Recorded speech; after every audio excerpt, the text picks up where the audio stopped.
You are about to witness history in the making.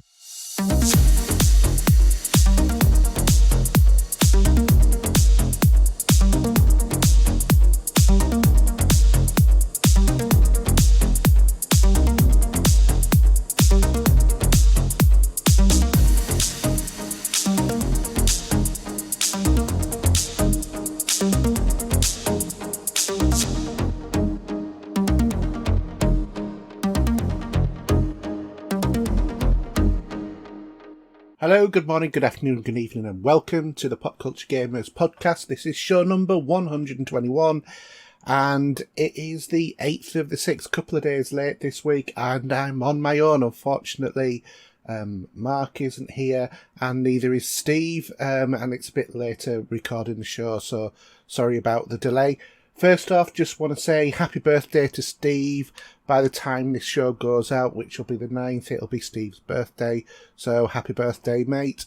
And hopefully we'll be seeing both of them next weekend so that we can bring you a show, hopefully discussing some of the stuff revealed at the Xbox exhibition for E3, or the webinar, I should say. Okay, so let's get on with the show. So this week, or the last week, I've been on annual leave for a little bit, had 3 or 4 days off, and been walking, and then some more walking, and also doing a little bit of digital photography as well. Got some really good shots in 1 or 2 places, so I've posted some of those on Twitter if you want to have a look at any of them. Other than that, not really been doing much, and surprisingly actually not been playing very much video games, but I will talk about what I have been playing shortly. So really quick intro. I think it's probably the quickest intro we've ever done, but we'll get into gaming this week. No longer a dream, but a reality.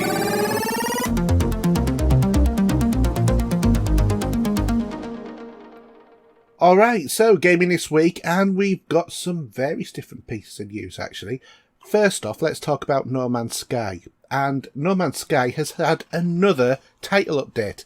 This one is the Prism update. It's been released, and the universe has never really looked so better. There's lots of new reflections, textures, effects, biome details, improved lighting, new skies, warp effects, creature fur, and a host of other sort of stuff besides. There's new styles of volumetric lighting have been introduced with coloured and directional volumetrics, used to add the atmosphere across all of the universe.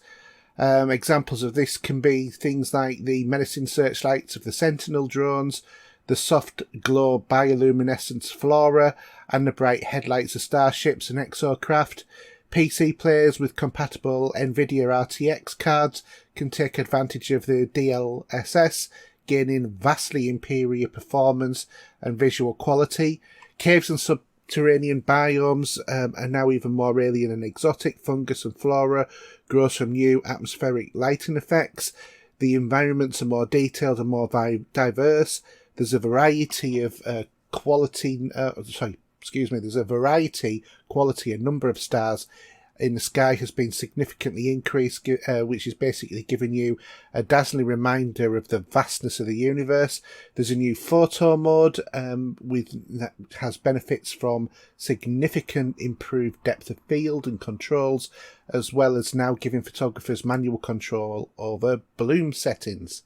There is improved rain and weather. The visual quality of rain and density of rain effects has been significantly improved, with raindrops now refracting the light. Planetary surfaces, plants, minerals, creatures, starships and players now become wet when they're rained on. Lightning storms will have a chance to create storm crystals at the impact point of the lightning, and meteor showers now have a chance to leave valuable harvestable rocks at their impact sites. So lots of things. That's only a very small part of all of the updates that they've made. Have to say, Hello Games, they've been probably the best and most prolific updaters of their IP known to man. I think that they're doing a fantastic job. These are all free upgrades for as long as you've got the game, you've got the updates, and really well done. Really well done. I know this game was, well, a poor show at release, but wow, what they've done to support this game over the last few years, especially after Sony threw them under the bus, is absolutely unreal. So you've got to hand it to them. And I've seen the game, I've seen shots of it. I've not had a chance to play it from the Prism update, but it does look fantastic. Really go and give this game another look. Other news is in relation to Xbox Series X download sizes. So Microsoft Game Stack boss James Gewirtzman says that the tech could change how we ship games. The general manager of the relatively new Microsoft division recently spoke with a roundtable of journalists about what his team's been working on for the next generation, or I suppose the current generation. One of the studios inside Microsoft has been experimenting with machine learning models for asset generation, and it works scarily well, evidently, to the point where they're now looking to ship really low textures and having the machine learning models up-res the textures in real time. So you can't tell the difference between the hand-authored high-res textures and the machine-scaled up low-res textures. So to the point that you may well ship low-res textures and let the machine do what it does best. So that's absolutely fantastic, because that means that obviously one of the problems with the current generation is the incredibly small hard drive size in comparison to the size of the games, where if you've got certain games, they're even recommended that you only have that one game on. It's utterly ridiculous. Some of the stuff that is going on at the moment. So if they can do anything to downsize that and not have an impact on the performance of the games, you've got to admit this is something that we want. In terms of God of War, there is going to be no God of War this year, but evidently the title will be available on the PS4 and the PS5 when it is released. CD Projekt Red as well, there's been some talk about fixes to Cyberpunk coming. No details about when that is or how that's going to affect the game performance. And there's also some hints from a job advert that CD Projekt Red is advertising for. Evidently they're looking for somebody to work on a new game, which is really interesting. Let's hope that they fix Cyberpunk before they move on to the next one totally.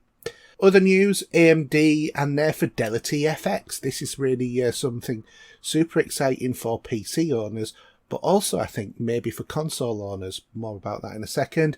But AMD responses to the DLSS, or the super sampling that is used by NVIDIA to upscale graphics. This is a specific upscaling technology, and is announced that it will work with NVIDIA graphics cards as well. This is really, really super unusual that AMD have actually released something that is going to be support or be supportive of their competitors' graphics cards. It's been launched in June, and the impact of the performance of this might actually mean that the Xbox Series X and PS5 may also benefit from this as well. In other news from NVIDIA side of the camp is that they've announced their 3080 Ti's and some other Titan models as well. So the great news there is there's even more graphics cards that you can't get hold of at the moment, because no doubt they'll all be snapped up pretty quickly. There's also been some stories going on. The XCOM developer is creating a Marvel game, and that there's a new Guardians of the Galaxy game on the way as well. So there's lots of news, and I'm sure that all of that's going to explode from this week rather, when there's going to be all of the developers' conferences going on over the next several days. In terms of new releases, there's a host of new releases this week.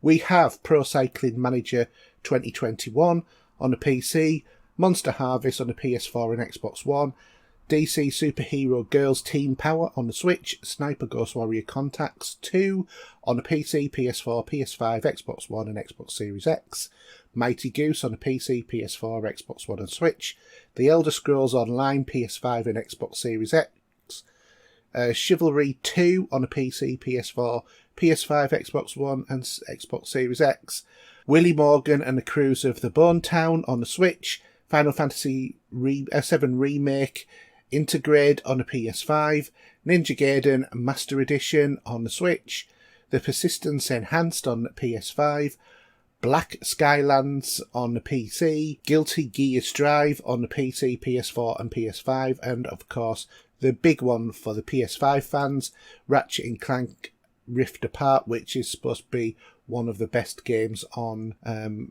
Sony platform for quite some time by all of the early reviews that have been going on. Games with Gold, this time we have The King's Bird on from June the 1st to the 30th, The Shadow Awakenings from June 16th to July the 15th. We also have Neo Geo Battle Coliseum 2, just Battle Coliseum rather, on June 1st to June 15th, and Injustice Gods Among Us from June 16th to the 30th.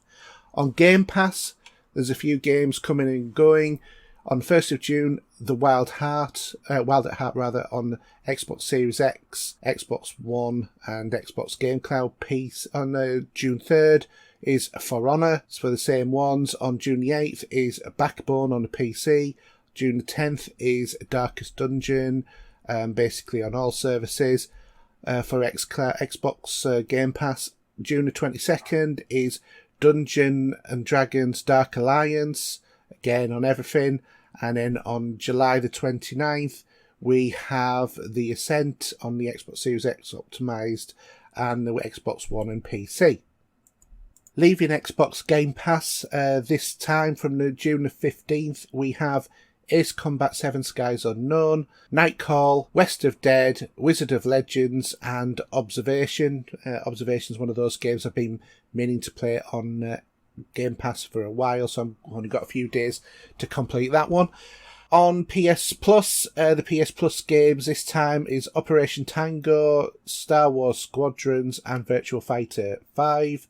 On the Switch we have some good games. We've got Batman, the Telltale series, Newfound Courage, Lost in Harmony, BFF or Die, Spit Kiss and Mugsters. And then on Epic games we've got Frostpunk and then an unknown game coming from the 10th. So some interesting game titles there. In terms of gaming this week, my gaming has actually been quite minimal because I've been going for walks, doing family stuff, all of that sort of thing. But one of the things I have done is pick up on Elite Dangerous Odyssey again.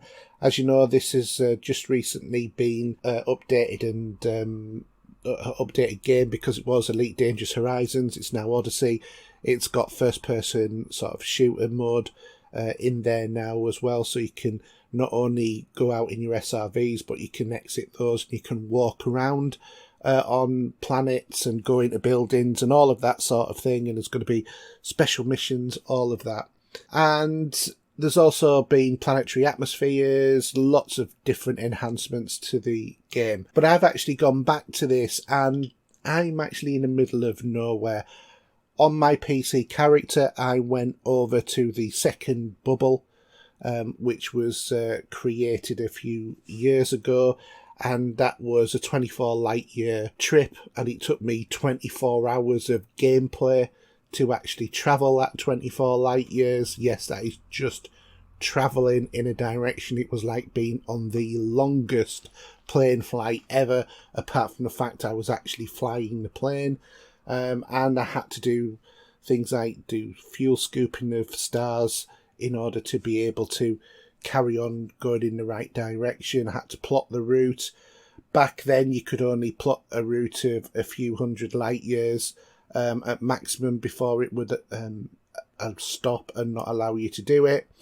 Now you can literally just get it to organise a trip from one side of the galaxy to another.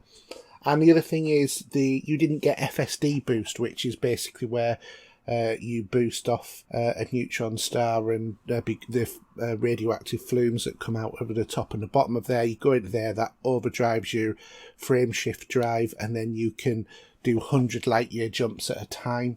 None of that was there in the original when I did that 24 hours worth of travel.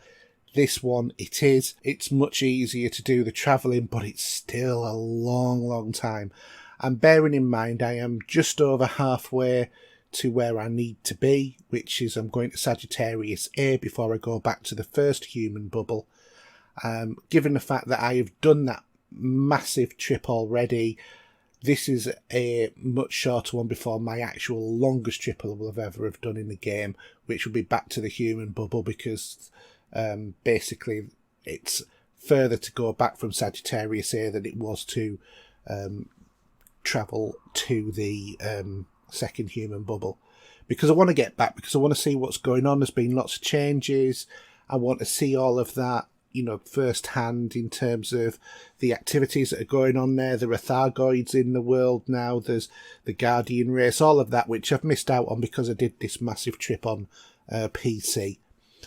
So, but because I'm so close to the centre of the galaxy, I'll probably never in the game go that way again, unless, of course, I do vastly improve the hyperspace jumps. This is going to be my final trip, sort of like back on this character.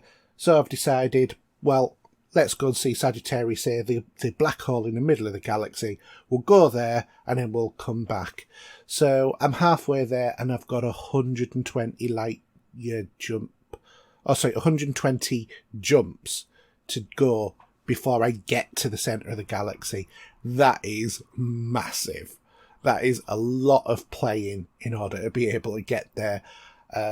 I did, in a 3 or 4 hour session, I did about 100 jumps in one go. That was tough. That was really tough, because eventually you stop losing concentration and you do silly little things, and a couple of seconds of misjudged things when you're coming out of hyperspace means you end up flying into a star and damaging your shields and your ship. And I have damaged my ship, and the FSD drive's a little bit dodgy now. Sometimes it doesn't work. Fortunately now, at the black hole at the centre of the galaxy, there is actually a station where I'll be able to get my ship serviced when I get there. But I'm at the point now, it's actually closer for me to go to the centre of the galaxy to that station than it is to go back. So it's going to be an interesting sort of travel over the next 120 120 jumps. So hopefully this ship will hold together. Other than that, like I said, not really been doing much. I say I've not really been doing much. It's the 8th and I've got over 10,000 gamer score as per usual, but nothing really exciting in terms of games that I've been playing, just a few indie games. I won't bother mentioning those for now. Okay, so let's move on to movies, TV and streaming. In quest of a better life,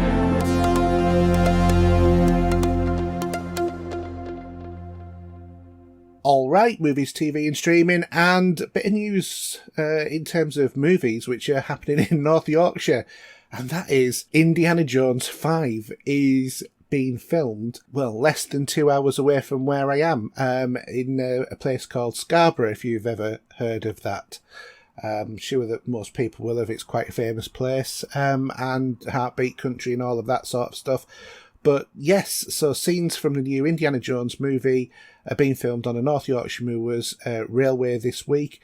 Pictures taken at the Laneside today shows that props including tanks, guard towers, steam trains dressed of colours from the 1940s German railways, as well as Nazi uniforms. The residents living at Grossmont have been warned that there may be smoke and some loud sound effects, including gunfire and explosions during the night, which will see the train travel from the Motive Power Depot to north through Grossmont Tunnel and south towards Pickering. So no official statement has been released about the production, which is the second major Hollywood film being filmed in North Yorkshire so far this year on the North Yorkshire Moors Railway. So that's really quite a boon for the tourist industry for North Yorkshire, certainly. And also, there's a potential viable place for movies to be shot in the future. Now, you might think, well, if it's North Yorkshire, it will be quite close to where you are. And I'm going to say anybody who sort of thinks that you can be somewhere, within 20 minutes of anywhere in North Yorkshire, it's a bit of a joke, because North Yorkshire is England's largest geographical county. And to give you an idea of how far away this is if you're in London, this is as far away as Brighton is. The difference is the trip from London to Brighton means that you go through 3 borough/district councils. You would actually be going just through 1 county council for going from where I am, in the middle of North Yorkshire, not the end, I'm right slap bang in the middle, to the East Coast. So just to give you an idea of how far that is, it's over 50 miles away from where I am, and that would take you on the roads that we have to get there, because there isn't a major motorway. The only major motorway in North Yorkshire is the A1, which goes north and south. But the motorway, or the lack of motorway, it's all A roads or B roads in some cases, and it would literally take you 1 hour and 45 minutes to do that trip, which is approximately the same amount of time as it would take you to get to Brighton from London. So it's quite an interesting sort of thought, because in North Yorkshire, if you have a bad day in terms of travel and you want to go from Scarborough to Skipton, which is about as far as you can go east to west in the county, then you would actually be quicker going to London than you would be doing that trip sometimes. That's how long it is in North Yorkshire, and that's what the state of some of the roads are. There are a lot of really good roads, but there are also a lot of smaller roads as well. So it's really really interesting, really fantastic that we've got the Indiana Jones movie here, but I'm not going to be nipping over to Grossmont just to be able to see or hopefully catch a bit of Indy, because it's just too far. Cinema releases, a couple of movies now. On the 9th of June, there is Nobody, and then on the 11th of June, there is The Father and Gunda. Don't know much about any of those. DVD and Blu-ray releases. Obviously, 7th of June this week, we see the Indiana Jones 4-movie collection on 4K Blu-ray. And the other big one as well is Toy Story 1 to 4 on 4K Blu-ray as well. 4K Blu-ray as well. So there's some couple of good obviously collections there. Nothing much else really to shout home about what's been released. In terms of the cinema charts, at number 5, down from 3, we've got Wonder Woman 1984. Number 4, down from 1, is Raya and the Last Dragon. At number 3, a new entry, is Godzilla vs. Kong. Number 2, staying where it is Tom and Jerry the movie, the 2021 one. And at number 1, up from number 7, is the Zack Snyder Justice League movie. Blu-ray and DVD charts, we have at number 5, new entry Supernatural, a complete series. Number 4, new entry Tom and Jerry the movie. Number 3, new entry Supernatural, a complete 15th series. Number 2, a re-entry is Super 8. And at number 1 is Zack Snyder's Justice League. In terms of what I've been watching, I haven't been watching very much at all. The only thing I have watched is the first 4 episodes of Parks and Recreation, which is obviously where we see Chris Pratt being introduced to the world, but as the singer-songwriter character who broke both of his legs falling down a pit when he was drunk, which his girlfriend approaches the town planning council, or what the Parks and Recreation part of the government, to create this plot into some sort of park. I'm quite enjoying it. Not seen it before. It's quite interesting. So, well, we'll have to see how that one goes. Otherwise, can't really say that I've had that much time to really watch stuff, unfortunately. But I'm quite sure that I'll get to see something soon. Oh, there was one thing. I did actually watch Galaxy Quest as well. I had seriously forgotten how much I love that film. I know that I'm a geeky kind of guy, so therefore it's probably aimed at me and, people who I would relate to most of all. But what a fantastic movie that is. It is still just as funny after all of these years. And I would say it is the third best Star Trek movie ever made.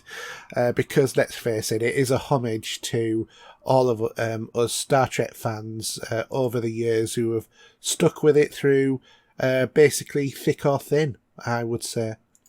Anyway, just a really quite enjoyable kind of movie. If you've not seen it before, what have you been doing?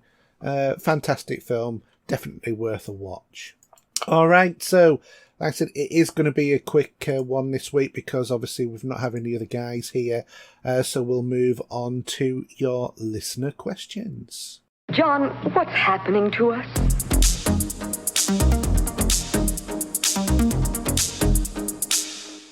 All right, so listener questions. And while he's not here with us in voice, he is here with us in typing because Mark's asked a couple of questions. So the first one he's asked is, how much does the online component of a game matter to your gaming habits? It doesn't, Mark. Online is a nice to have in some games, but it is by far not important. My main concentration is single player games. I do like playing the odd multiplayer game. I mean, we know I play Destiny occasionally when I can muster up the strength and willpower to play that game nowadays because I feel it's got very repetitive. But otherwise, single player games is definitely the way that I prefer to play games. But, you never know. Sometimes there is an online component that ends up being really good. I'm actually just looking at starting to play Call of Duty as a possibility, so we'll watch this space. Second question is, what is your biggest gaming achievement over the last year? Gaming achievement, I don't know. I really am not sure what my biggest gaming achievement over the last year is. If I look at how many games I've actually completed this year so far, I'm doing quite well because I'm on the self-imposed challenge of trying to get to 500,000 gamer score by the end of the year. I started off at 380,000. I'm now on 453,000, something like that. And so far this year, I have completed 55 games. Last year, I completed 100 games. And the year before that, I completed 68. That's across all platforms. So, I'm doing okay. I'm well on the way. I worked it out. I needed to average about 8,000 gamer score per month. I'm currently averaging somewhere in the region of about 10,500 gamer score a month. So, it's quite difficult to maintain that sort of level over a prolonged period of time. But, it's just the way I choose to play games. I know that the achievements aren't in it for everybody, but everybody has the thing. That's my thing at the moment. So, okay. Paul Wilson, he's asked, Microsoft do not seem to be able to get a foothold in the Far East markets for the Xbox, with fairly pitiful sales figures compared with Nintendo and Sony. Would it be a good idea for Microsoft to buy Sega and rebrand the Xbox for the Far East market? It's funny you should say this, Paul, because I remember discussing something very, very similar. Must have been about 4 or 5 months ago, where it was discussed about Sega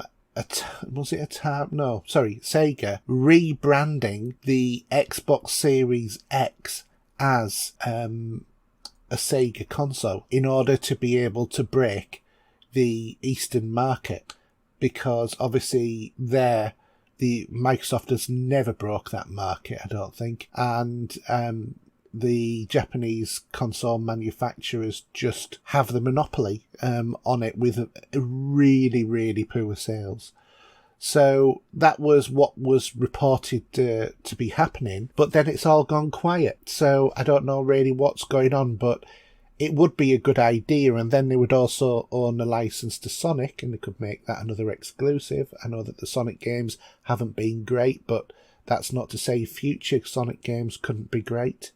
And recapture the love for the game that we had when it was Sonic 1 and 2 and all of that sort of thing. Who knows? Interesting question, Paul. Thank you. John Deacon, he's asked the question of, if you had to choose between your marriage, PS5 or Xbox, which would you choose and what game would you play? I'm gonna be honest, I would always choose my wife over this, for if any other reason that she might listen to this at some point.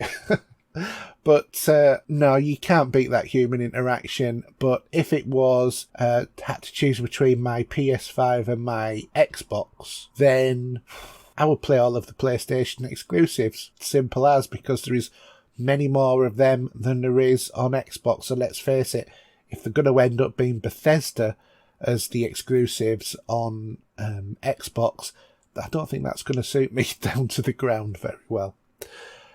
Scott Kidd, he's asked, with all the Nintendo Switch Pro rumours, do you think they are true? Yes, I do think that, well, I mean, not in terms of any specific rumour, but I think that there will be a Switch Pro or a new follow-on thing to the Switch being in development. As for whether it will be called Switch Pro is an entirely different thing, but I think that Nintendo would not be able to sit on the laurels and not think about the future after the Switch.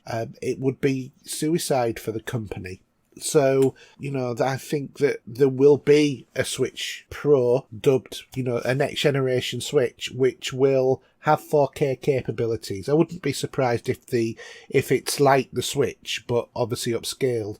The handheld version will be 1080p as well. I wouldn't be surprised about that. But then you plug it in to a dock and then it'll appear as 4K. That would not surprise me at all. It would seem to be quite logical. And it also wouldn't surprise me if there isn't some AI upscaling of all existing games as well. That would make sense for such a piece of equipment. Would I buy it? That would really, really depend. Because out of all of my equipment, my Switch really, really gets neglected. It doesn't get much use at all. Very rare that I play the Switch. So, Lee Doherty, he's asked, with Microsoft buying Bethesda and Sony saying PS5s will have more exclusive games than the PS4 had, is game exclusivity a good thing for the industry, or does it just fuel fanboyism and online arguments over which box is better? Lee, you're always going to get fanboyism because people, if anything else, I think the area where fanboyism comes from primarily is nobody likes to think that they bought a dud. People promoted the benefits of Betamax, and Betamax was the technically superior recorder back in the day, but VHS won because more people bought it. Likewise, in terms of the last generation, PS4 one, we can argue all day long about what was the best sort of hardware, but it doesn't really matter because the PS4 had the games and Xbox didn't. And, you've really, if you're in charge of Microsoft or Xbox, you've really got to be thinking, what did Sony do better than us? Exclusives. And I think that they've realised that and have bought Bethesda, and now with the suggestions that upcoming games are going to be Xbox exclusive. I mean, let's just hope that the standard of the games that are released is higher than the Bethesda normal standard, because otherwise it's just going to be an Xbox with broken exclusives. And and I'm not being anti-fanboy-ish at that point about against Bethesda, but Bethesda have a very long track record for broken games, going back to when people even loved Bethesda. So, that's going to be an issue. But there's always going to be people going to argue one thing or another. Loads of people have said that they love the look of the Xbox Series X. It's a box, literally. It looks like a shoebox. I'm sorry if you like it, but from my point of view, it looks like a shoebox. It looks like one of those bags that you get with a plant in that you lift the plant out of.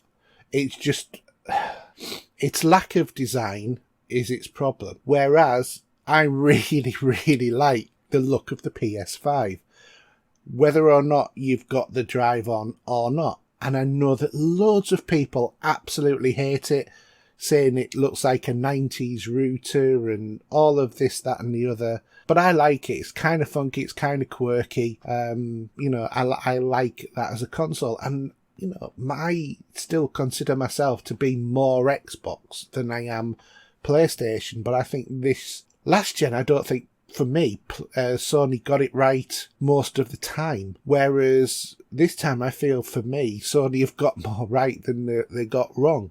And I don't really care about the fact that, people who are fanboys for Sony will be saying, Sony, the best-selling console, yada, yada, yada. Yeah, fine. I completely accept that.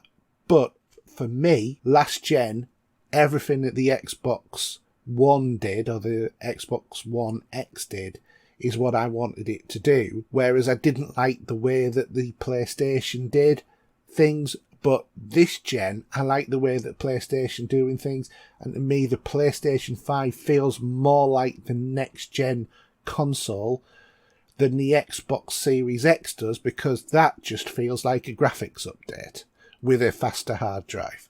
That's what that feels like. It doesn't feel like a fresh new console, and that's all down to the fact that there is no new controller design and no new interface. They could really make it feel something much more special by doing that update. And you look at the Sony sort of side, they've got that controller, all the innovation that's in there. You've heard me talk about it for years. I've always hated the Sony controller, and my biggest argument against it has always been battery as the first, and you didn't need to go any further than that, argument against the controller. But you know what? The battery isn't quite as bad as the last gen, but also all of the new features, and I love the haptic feedback and stuff like that. I know some people have said that the hands hurt with it, well, you can turn it off, but I love all that. I love the fact that the microphone's included in the controller and you can switch it off on the controller as well, and you've got the little speaker and you've got the trackpad and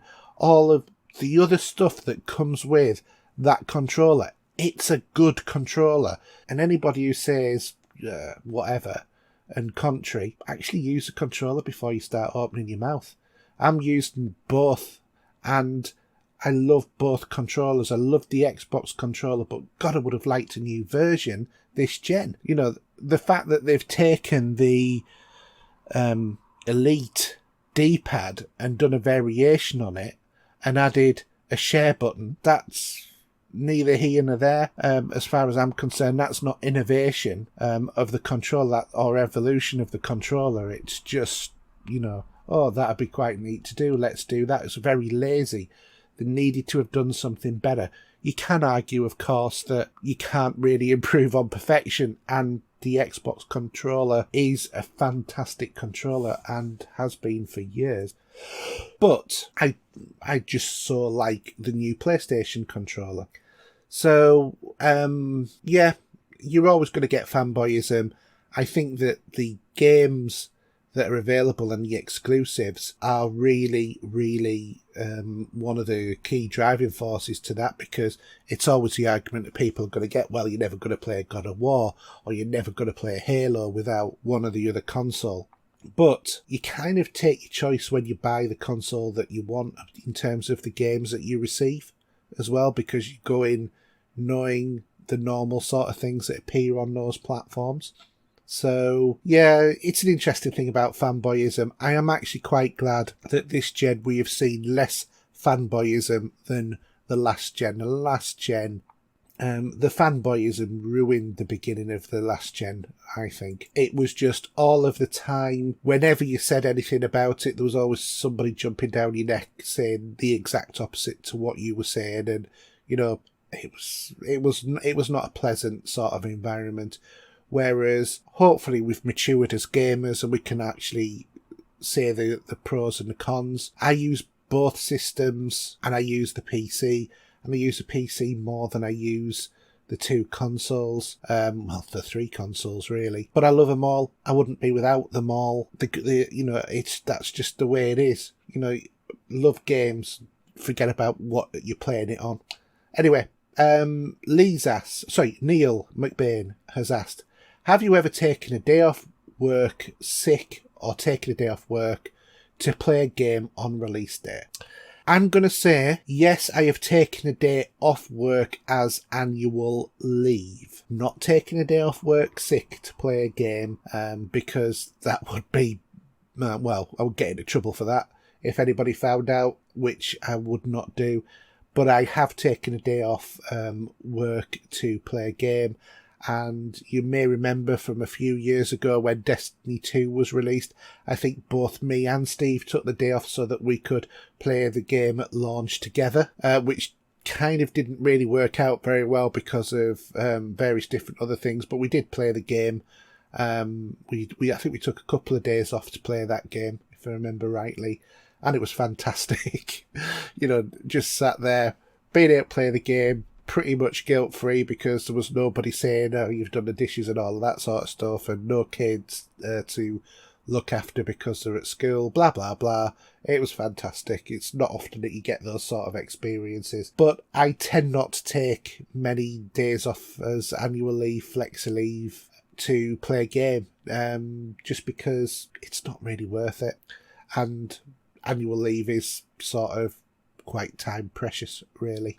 Plus, evenings is really when I prefer to game. So, last question for this week. Justin Lee is asking, why is there so much apparent fuss from PS5 owners about whether games like God of War, GT7, Horizon also coming to PS4 and how it holds back the new machines? I'm sure the vocal minority, but don't they realise that the consoles are really just custom PCs in a box? A PC game running an older graphics card does not hold back a game on a 3080.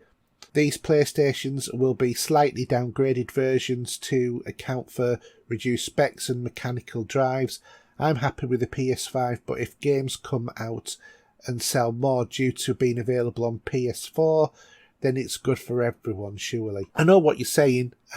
Basically, in terms of the PC market, there is a massive area of spec in which games will play or won't play. You have your minimum specs, you have your recommended specs.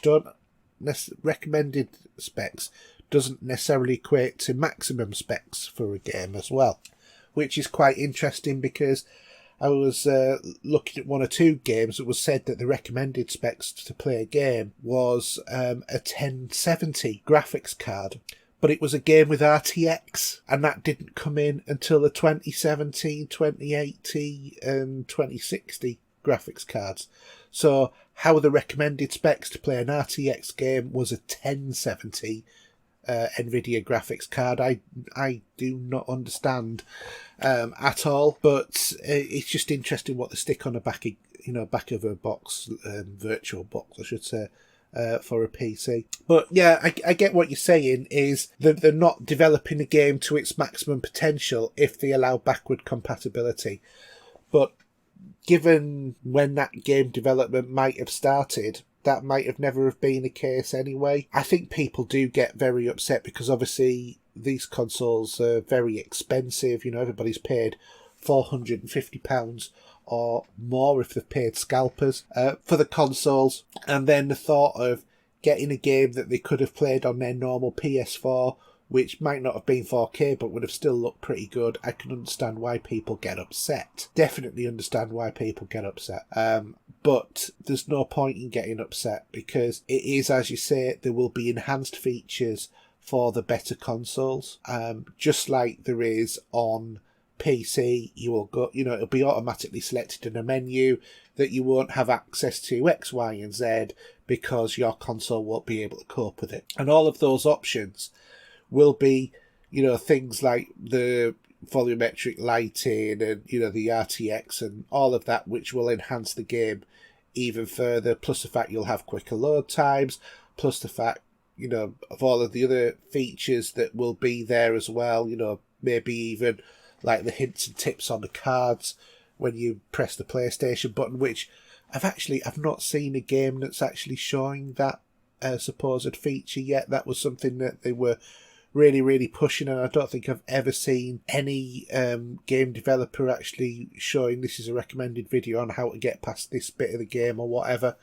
So that's really quite interesting, something I've just remembered. So, yeah, people want to feel validated in terms of the purchase, and I think some people get annoyed at thinking that they've spent all of that extra money when they could have played it on the PS4 or PS4 Pro. And you can understand that because you buy the new tech because you think you're going to get better, but there's always at the beginning of every generation, I've heard it on podcasts for years and years and years, of people saying there's nothing to play. If there's nothing to play, then it's the complaint is it's a remaster of a last gen, or this game's also available on the previous gen and that's not right. Those are always the three main ones that are always argued every time, almost guaranteed whenever there's a new gen. So it's just the same old. In terms of there just being PCs in a box, from a technical standpoint, they are, but it's the finesse of those operating systems and the peripherals which differentiate the experience from being a PC. And that's probably why people get more loyalty in the brand than a PC, because a PC is very generic. And probably the biggest loyalties that you will get on a PC might be you like specific manufacturers of cases, you like specific processors, so an Intel CPU or an AMD, and you might have a preference on Nvidia or AMD's Ryzen sort of cards as well. Not Ryzen, Radeon cards and all of that sort of stuff. So yeah, that's all I can really say about that, I think. Anyway, hope you've enjoyed the show. Sorry it's a bit more unusual one this week, but hopefully we'll get the guys back next time. But wanted to make sure you had something out there. So just so you know how to get in contact with me and the show, if you want to follow me on Twitter, it's HERJUK. You can also use HERJUK on PSN, Xbox Live, Steam, and just about anything else apart from Epic Games, which is there on Pop Culture Gamers. If you want to follow the show on Twitter, look for Pop Culture Gamer. We have a Facebook group. We have a Facebook page. You can visit both of those and join as well. Any email inquiries is podcast@popculturegamers.co.uk. Our website is anchor.fm/popculturegamers. And also we have our YouTube channel where I'm trying to match things from the show to be on there, so you can get a look and see the sort of stuff that we've been doing, which would include gameplay of the games that we've been playing. So I would recommend that you come along there, and why not like and subscribe? Preferably subscribe so that we can actually start to name that as a channel as well. We're nearly there.